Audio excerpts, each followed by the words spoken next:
everybody, Courtney here to talk to you today about a little rule of thumb that I use to help me with productivity. And this is just something that has been so valuable to me over the course of my adult life that I wanted to share it with you. And I call it the 10-minute rule. And I read about this in Parenting Magazine years and years ago when my children were babies. And I think they were toddlers. And it's basically just take 10 minutes and clean the house, because it was one of those little columns where like people ask questions. If you remember, if you're old enough to remember reading magazines, it was Parenting Magazine.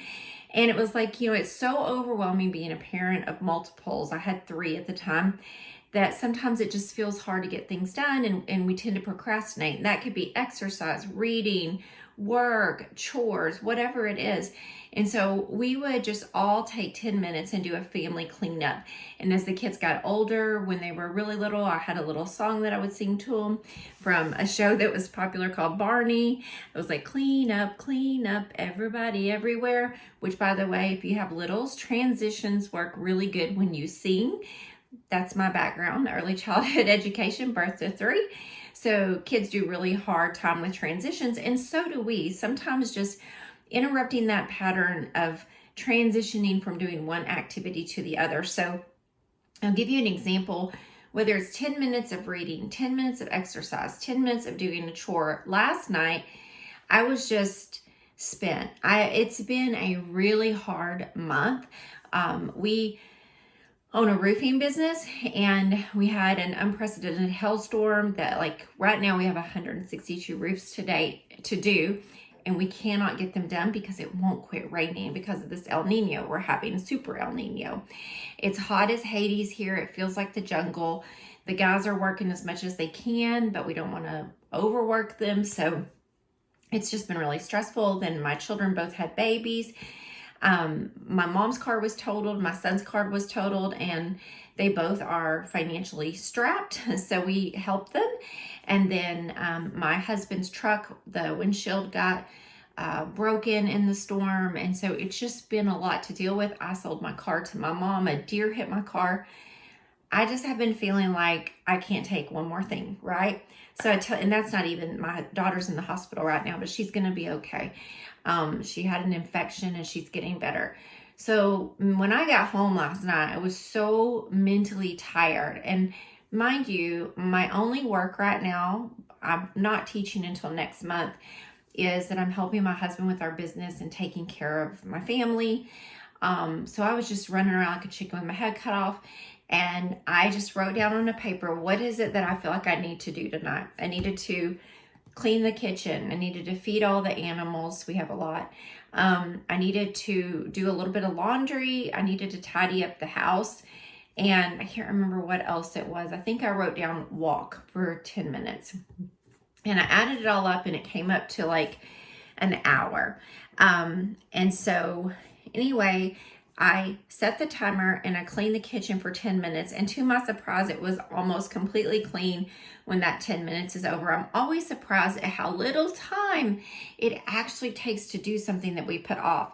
I did the laundry for 10 minutes and I got all of it done. I had a load to put up, a load to fold, and a load to wash, and a load to put in the dryer. I had a few other I had 2 loads to put up. So I did all of that in 10 minutes. And then I ended up tidying up the house in 10 minutes. And there were a couple, I think when it was cleaning the kitchen, I just kind of went back and I felt like doing more. And a lot of times it's the just getting started. But if you can make 10 minutes every day for each thing, 10 minutes to clean the kitchen, 10 minutes of even sometimes food prep, whether it's, that's not exactly a good example, but you will be surprised at how much you can get done. Sometimes in the mornings, I just walk around the house and I have a little routine and it doesn't take me very long at all. I pick up any trash. We throw away our trash, but just if there's something random. I do a load of dishes. I do a load of laundry. I change the cat litter every morning. I feed the animals every morning. And all in all, that generally takes me about 30 minutes. But the 10-minute timer, especially when you don't want to do something, is super helpful. Now, 10 minutes is not necessarily the rule. It could be 3 minutes. It could be an hour. So sometimes when I need to work and I just don't feel motivated, I will tell myself I'm going to work an hour or an hour and a half, and I'll set a timer, and I will just tell myself, like the Nike commercial, just do it. Just do it. Lately, because of the way life has been, there's been a lot of, I feel like I'm putting out fires. I generally exercise 20 to 30 minutes a day, but because of some health issues I've had going on with my eyes, I haven't been able to do that because I've been having severe migraines on top of everything else. So sometimes I'll just do like, can I walk for 10 minutes? Can I do an 8-minute video?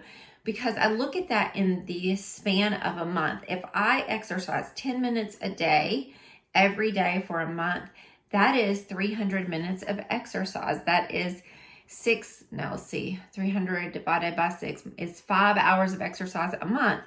That's not a lot, but it's more than a lot of people do. It's at least 30 minutes twice a week, you know, so it's something, and something is always better than nothing. So let me know below if you have any like little productivity rules that you use that help you be productive in life and feel like things may not be perfect, but I'm making progress. All right, everybody. So we strive here for progress, not perfection. Thank you so much for being here. I appreciate you so much. Bye-bye.